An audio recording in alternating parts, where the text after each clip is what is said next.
All right, starting a box truck business. Let's say 26 foot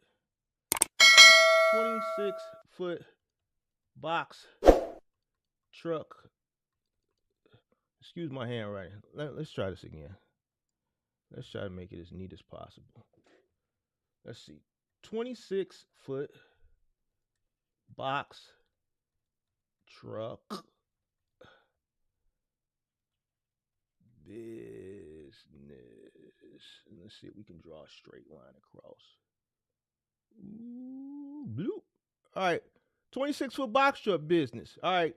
So for a 26 foot box truck business, we're going to categorize our investment needs. Now, these are the things to consider when starting a box truck business. Now, your favorite people that's telling you $5,000, shout out to them.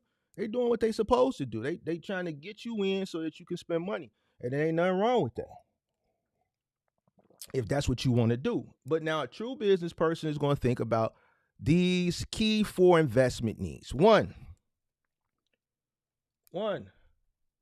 cost of living.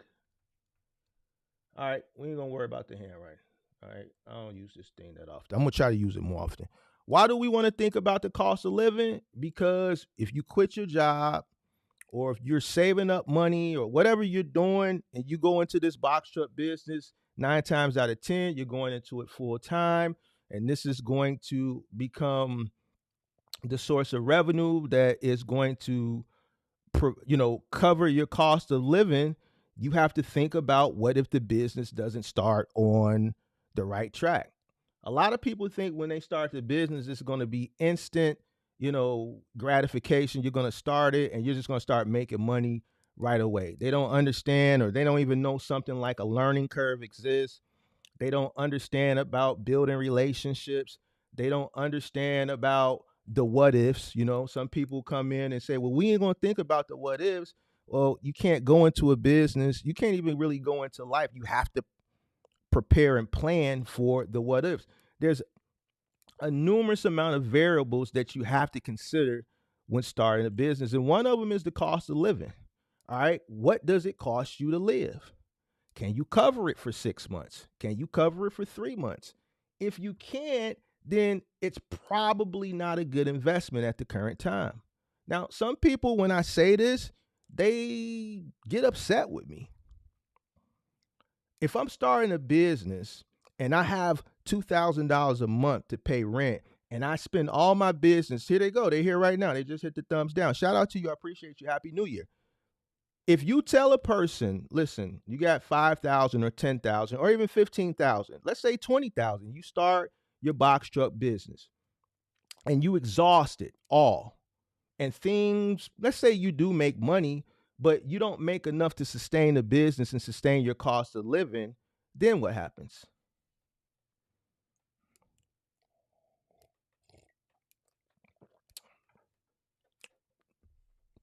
Who's going to pay your rent? What normally happens is the money that's coming in for the business, people start to rob from the sustainability of business to cover their cost of living. And then what happens is the business meets some unforeseen situation and then there's no working capital. You hear it all the time in a lot of the uh, call-in shows that I do and a lot of the clips that I drop. You always hear a person say those magic words, man, I got to take care of home. The business should not be taking care of home. You should be taking care of home. The business should pay you, and then whatever that you make from your paycheck is what you take care of your personal bills. A lot of people think that they are the business. They don't know how to separate themselves from the business. And then that's when, they, misappropriate funds and then they start robbing from the sustainability business. Some people understand what they're doing and they understand what they're doing is wrong, but they're just doing what they got to do to survive. Most people that I come across just from doing content, these past 2 almost going on 3 years, is they don't really realize it. They're ignorant. And let me cover this ignorant word. because I've talked about this ignorant word a few times last week, and there was a big um debate. And it's crazy how it was a debate Saturday about the word ignorant when the last two live streams I did prior to that, one of them I actually pulled up the definition of ignorant. And I don't understand why this ignorant word, like so many people feel like if you call someone ignorant, it's like calling them a bitch or calling them like a derogatory word. Ignorant means this is a person that lacks knowledge in something. I'm ignorant when it comes to specific plumbing issues. There's certain things that I can do, you know what I'm saying? I know how to, you know, you know, change the float or some shit like that. I could do that. But like going behind a wall and stuff like that, I'm ignorant. I don't know nothing about HVAC. I'm ignorant. If I had to, change my garbage disposal, I'm ignorant. I don't know how to do that. So I would call somebody to come do it. If my furnace goes out, I'm ignorant. I got to call Four Seasons or somebody. I can't go to Home Depot and buy a new furnace and put it in myself. Water boiler, all that. I'm ignorant. I accept the fact of being ignorant when it comes to certain things. Those aren't my vocation. I don't have vocation. Like I didn't study those in vocation school. I studied carpentry. I didn't study HVAC. I didn't study auto body. I didn't study auto mechanics. I studied carpentry when I went to a vocational high school here in Chicago. But when it comes to those things, I'm ignorant. And do I feel bad about being ignorant? Absolutely not. I don't have the knowledge, so I'm ignorant. I don't understand why people get upset when you call them ignorant. Like that don't make no sense to me.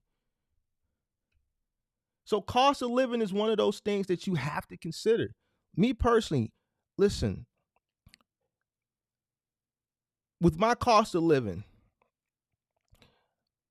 if I go out and I start a business and it consumes majority of my capital, then I know that that's a business that I shouldn't start, because what happens if I cannot recoup a lot of that money in order to be able to pay myself in the next 30 days so that I can pay my cost of living?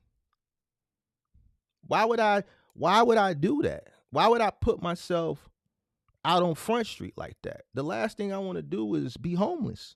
It's cold. It baffles me why people don't think about this, and the people that do think about this, it baffles me why you would take a risk, like that without enough, savings to cover your cost of living for at least 6 months.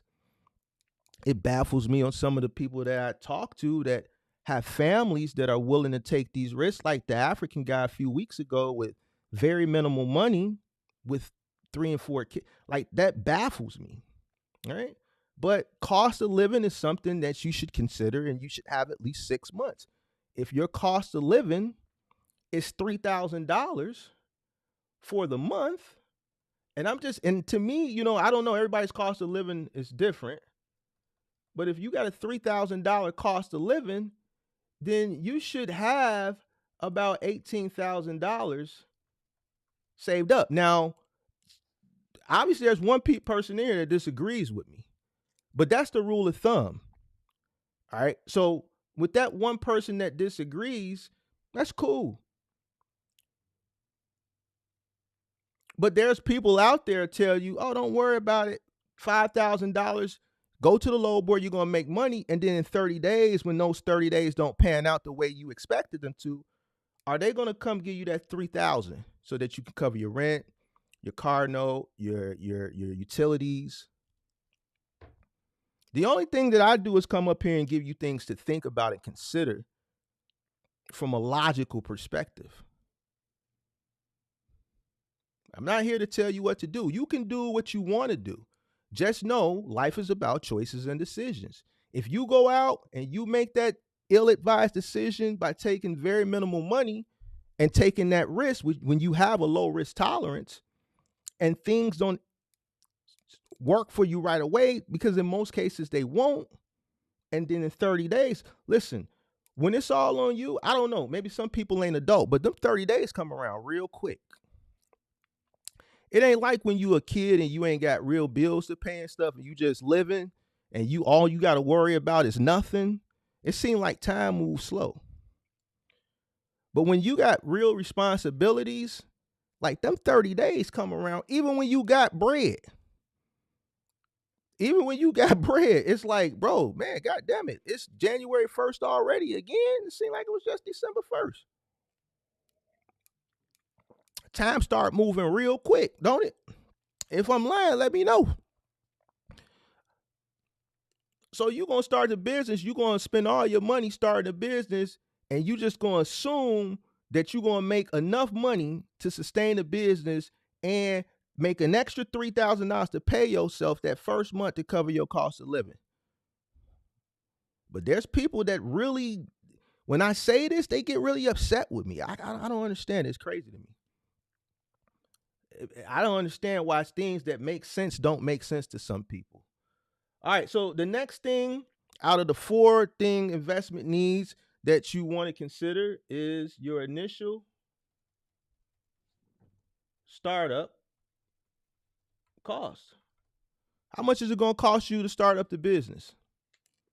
Now, this is where the $5,000 comes in. There's a lot of people that only think about this, and then they find some magical way, which there are some magical ways that some people been pulling it off, that they come up with that nickel, or they come up with that 7, or they go to their favorite person, tell them a certain number, and then they do whatever they need to do to come up with that certain number, whatever it is. And once they come up with that number, they get started.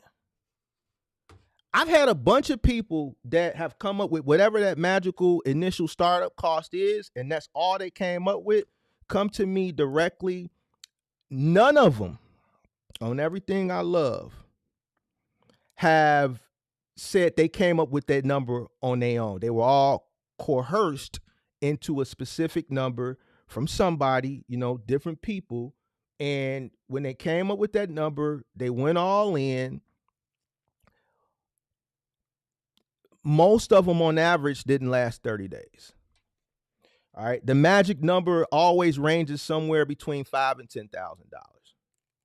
I think the most expedited one I seen was a guy literally $10,000 that he didn't survive 2 weeks. I think the first week he couldn't even get a load. He was renting a truck, still had to pay the rental cost, so on and so forth, things of that nature. He didn't last 2 weeks. By the second week, he saw the way things were going. He just went on ahead and just took the truck back. That was the most recent case. The case before him was a younger guy, new family, wife didn't work. Same scenario, except he didn't have 3 and 4 kids like a lot of people that come up here. He had a newborn, wife that didn't work, or baby mama that didn't work. Same situation. He lasted a little less than 30 days. No. He lasted a little less than 30 days. Right? Same situation. He was down to his last 2,000. He actually came up on the show, and he asked me what should he do in the Discord, and I told him what I would do. He still tried to fight it, but I'm like, you got $2. You robbing from the sustainability, $2. You got rent due for the truck in 3 days. You got rent due at home. Like, if you're gonna ask me, do you pay the rent for the truck, or do you Zelle the money to your BM at home to pay the rent, and you got a brand new newborn at the crib? I know some of your favorite people would tell him to keep thug it out, or they wouldn't even tell him that. He would go back to them and they would say, all right, man, half an hour, you got to tap in and pay this coaching. Me, I said, bro, like, I can't tell you what to do, but let's listen to what you're telling me. You got your chick is at the crib with a newborn baby. You got $2. Rent is due in a week. The truck rental is finna renew from Penske on Sunday. What you think? What you think? And there's people in here that disagree with me right now. There's literally people in here with what I'm saying that disagree with me right now. Of course, I told them, bro, pay your rent.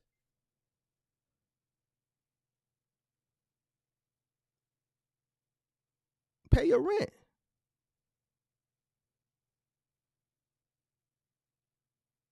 Like,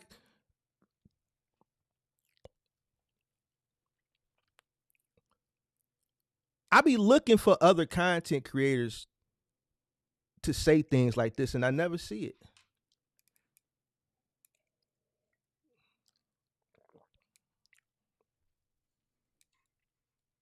Never will I put something above a roof over my head. Never. Mm-mm. I don't care what it is.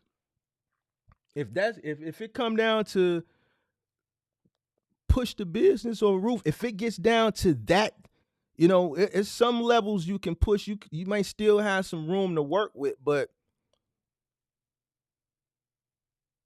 sometimes sometimes you just gotta, it's just you just gotta start over and reset. That was one of those situations where I'm like, young man, like, you really asking me this question? If it was just you to fend for it, then you would have a little bit higher of a risk tolerance, and that risk of maybe having a better week, or maybe I can help you guide you through the next week to make better financial decisions, or whatever the case may be. But when you have two other people that are living off of the income that you're out working to bring in, and one of them is not even 3 months old, like, come on, bro. Like, this is like something that we shouldn't even, like, this ain't like as a, and some of these guys that come to me, they young, they 22, they 23. So it's not even really business advice they really need. It's really advice from someone that's just older and wiser. So a lot of times when these guys come to me, it don't really be the advice of the business. I have to tell them some wise OG information or wise OG shit for just life in general. They may not have nobody to go talk to and ask these questions. So initial startup cost.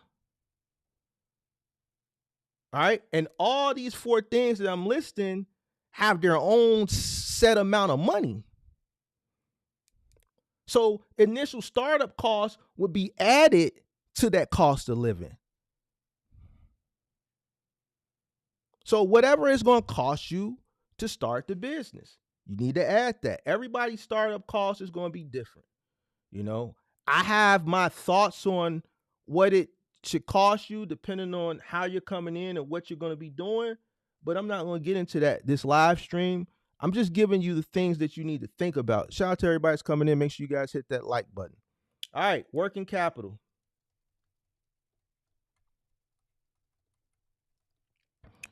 This is what nobody thinks about, pretty much. The majority of the people that come in, especially the people that denounce my views on the whole $5,000 thing, they don't know about working capital. They don't care about it. They think $5,000. They don't understand that you need working capital. They don't care. It's either they don't know or they don't care. And guess what? That money is going to be added to the other three. This isn't like total, like cost of living, money, 6 months at least. Initial startup, whatever your initial startup, that's going to be added to whatever that 6 months cost of living is. Working capital is going to be added to those too. Now, everybody, you can do what you want. I'm not telling you what to do. I'm telling you how you're supposed to go about it as a business person. Some people are going to denounce it. But this is the reason why a lot of people get into trouble at the very, very beginning. I have a solution too. around this. Believe it or not, I have a solution around this. And I've talked about it many times, and I'll say that to the end. I have a solution around all this, but I'm going to save it to the end. Working capital. Why do you need working capital? Working capital is the tool, and each dollar are the soldiers that's going to fight the battle for you in the field. Well, Mark, what are you talking about with these analogies? Well, here's the thing. When you start, it's just like I said with the previous two things. This is why you need to have these previous two things is you may not hit the ground running. Most people don't. And if you don't hit the ground running, who's going to cover your living expenses?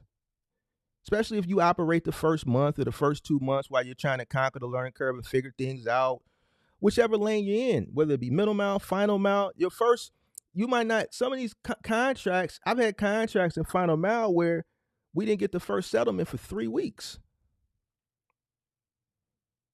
So if you're doing something where you're on the truck doing a final mile contract and it's you and another guy, your other guy, your helper ain't gonna wait 3 weeks till you get the first settlement.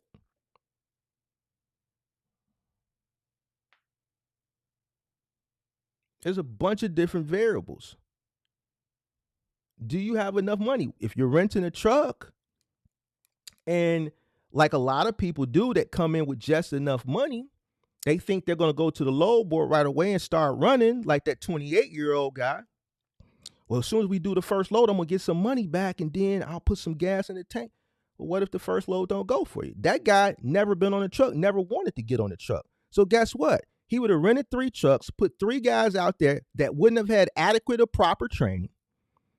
They probably wouldn't have strapped the load down correctly if they would have strapped it down at all. And guess what? The load could have shifted. He could have had a claim. Anything could have happened. He thought it was just going to be easy peasy. Now what? This is why you got working capital. Working capital helps you fight the learning curve.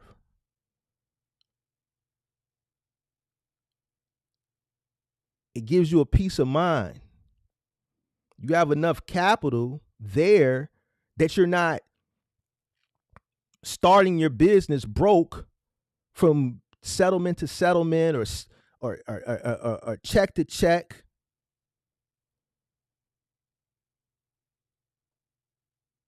You got money. You have cash flow. A business with no cash flow, you really don't even really have a business. I don't care if you got an LLC that's active and your authority is active. If you have no cash flow, you're damn near out of business. Pretty much. So you start a business with just the cost, the initial startup cost to get started. You're already halfway. Your foot is in the door, but then your other foot is out the door already. This is why you see that 30-day turnaround. And then I ask all the new people, you see people come up that said, man, I only lasted 30 days. I only lasted 3 weeks. I don't understand when I put these case studies in front of you, you don't ask yourself why, or you don't study why, or you don't listen to the stories. The stories are put up for a reason, to avoid those mistakes. I'm telling you why people only last 30 days.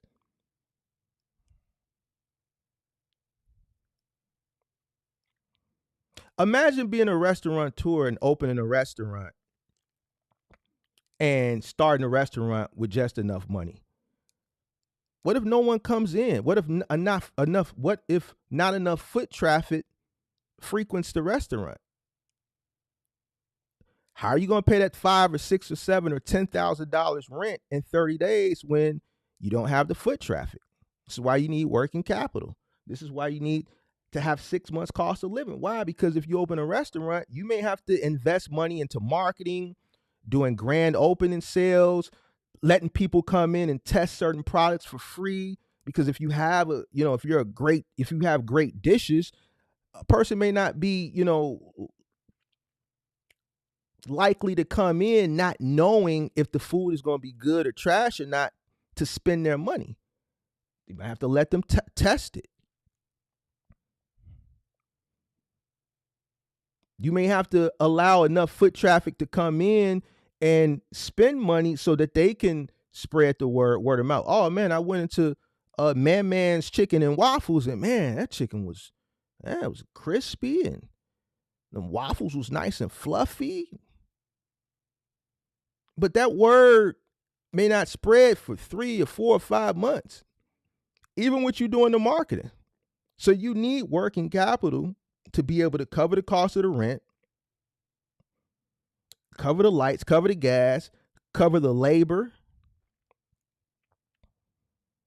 and, cover your cost of living as well. Not necessarily paying yourself, because at that point you're probably not paying yourself, which means you need money to cover your mortgage, cover your rent, cover the things that you have at home. You're spending your time 20 hours or 18 hours a day at this restaurant, but it's not making enough money to be able to pay you yet, so you still have to cover your living expenses.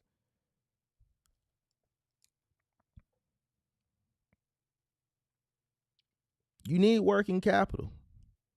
If you start a box truck business like your favorite people tell you with $5,000, and that's all you come in with,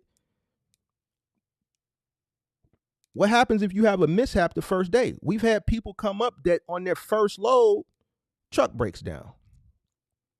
We've had people come up on their first load, the rental truck broke down. Well, man, it's a rental truck. They're going to tow it. All right, but if you in the middle of nowhere, now what? That load got to get recovered. Oh, well, they'll bring me another truck. All right, well, what if you're in the middle of nowhere? What if you got to sleep in a hotel for a day or two? What if you might have to take an Uber? What if you got to catch a flight?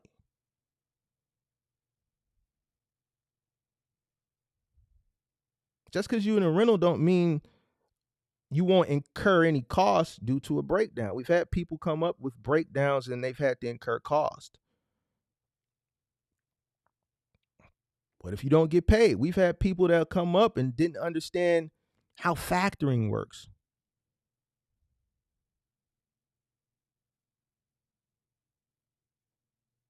We've had people that come up and have gotten scammed on their first load because they got a call from a guy saying that they were a broker, this, that, and the third, and there was 2 or 3 people came up that ran loads that never got paid. One guy said some guy found him on Facebook and he trusted him. There was another guy that came up like 2-3 months ago, and somebody just called him out of thin air, and he ran with the guy and ran 3 loads and never got paid. I've had a few people come up on calling shows and never got paid their first few loads. One guy, I think he went on Facebook and was just searching for information. Hey, I just got my, you know how y'all do. Y'all get y'all 26-foot box truck. Y'all got to run, tell everybody y'all business. Didn't your mama tell y'all don't let your left hand know what your right hand is doing? See, some of y'all just got to go tell everybody. Now, I don't think this person went and told people because, he just wanted to let his left hand know what his right hand was doing. I think he went into one of these Facebook groups, from what I can remember, and he was searching for information, and he just led, he just opened up with, hey, I just started a box truck business, 26-foot box truck, right? And I think he proceeded with, from what I remember, asking a question. But man, it'd be people lurking in them Facebook groups. It'd be scavengers lurking.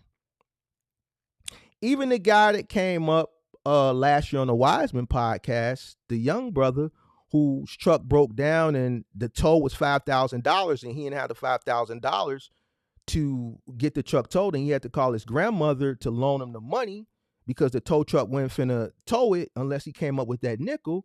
He said he got scammed from somebody in a Facebook group.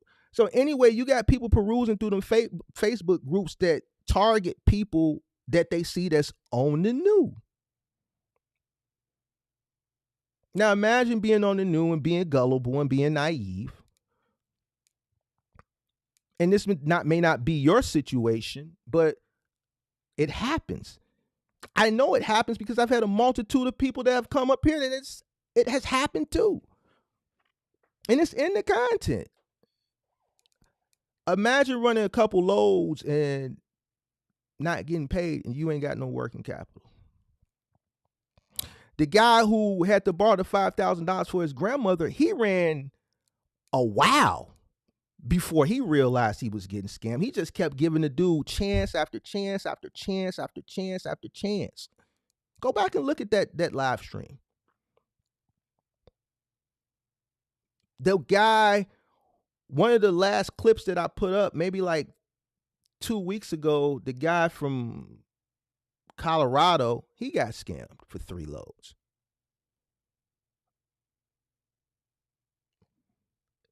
tough situation, but guess what? What if you ain't got no working capital? You done. Because you expecting that first payment or that second payment, you on the new and you don't get it, you ain't got no working capital. Once you realize you got scammed, you done. You need working capital. When you new, you need working capital. When you're tenured, a business without working capital, you pretty much don't really have a business. You're one hiccup away from being out of business. Period. You need cash flow. All right. Now, fourth is contingency. And some people look at contingency like working capital, and you can, but working capital is things that I said, things to keep the business going. Contingency is more for the what ifs, the extreme what ifs. If your truck breaks down, I don't consider that contingency reserves. I consider that shit that you would pull from your working capital. Why? The business is earning money. The truck is a workhorse. The truck is a slave for the business. The truck pays itself, right? With cash flow. If the truck breaks down, send it to the shop. That's what you got working capital for. Contingency are for extreme situations. A guy tears the roof off your truck. Insurance doesn't cover it. Why? Because they say, well, that's manual error. We're not covering the top 6 inches of the truck, which some insurance companies won't cover the top 6 inches of the truck. Some will not cover the top 6 inches of the truck. If they do their research and they see that, hey, we just looked at Google Earth. Yo, the sign is right there. 12.2. Your truck is 13 feet. We not paying this. Send the policy. Did you read the declaration? Did you look at the declaration page or wherever they put it at? Policy won't cover the top 6 inches of the truck. And then they don't pay it. Now you got some contingency reserves for situations like this. Depending on the type of roof you got, it could be about $15. Depending on how bad it is. Some cases, some people hit that thing so hard, they might have to just replace the whole box. Now you're looking at 25, 30 maybe. Depends. You know what I'm saying? Depends.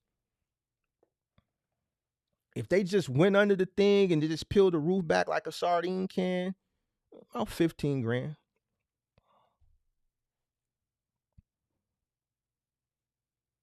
Ask me how I know.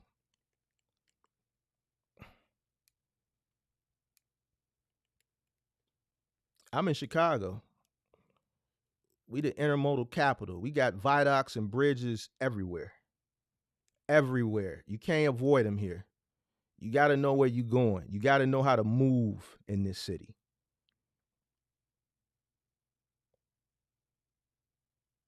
So, it happened to me one time. I prayed to the good Lord that it never happened again, and it didn't happen again. Had some situations with some corner caps, had some situations where some guys got to the viaduct to test it, hit it, some corner cap damage. Had some situations where a guy got up and at the last minute realized more corner cap damage. I've had to replace some corner caps, $2,200. Each corner that I've had to replace averages about $2,000. Mm-hmm. That's contingency. It's not something that, working capital will cover it, but for some people, they need contingency money as well. Because $15,000 to somebody, that's why you see a lot of 26-foot trucks parked in people's yards and parked at storage yards where you'll just drive past it for a year or two and you see a whole truck there with just the roof peeled back.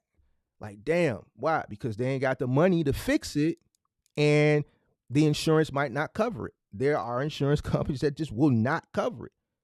And it's in the declaration. We will not If we find out if it's user error, we not covering out the top 6 inches of the truck. They're going to do their research. You got to remember, it's insurance. They're going to figure out and try to find all the ways to avoid paying a claim. They send us a adjuster out there. They Google down and they see that sign, and it's in your policy that user error, we not covering the top 6 inches. They not going to cover it. So what you going to do? You paying $1,500 on a truck a month. You financed it.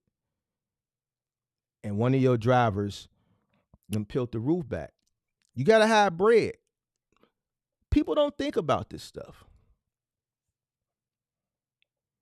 People don't think about this stuff. You could be from middle America. Never. Some of y'all, when I say viaduct, people be like, what's a viaduct? VIADUCT. Oh, man, we got to go to Chicago. We got to go to Chicago. First time you sent your driver to Chicago, first time you've been in Chicago. And you don't realize how many viaducts are here. And not all of them are 13.6. We got some that's 10.6, 11, 12.2. Running War, you in here? Where all my Chicago people at? But a lot of y'all like coming here because it's a lot of freight here and it pays really well. But this is where you got to deal with. And if you're not accustomed to it or used to it, you hit one of them. And guess what? Not all of them got markings.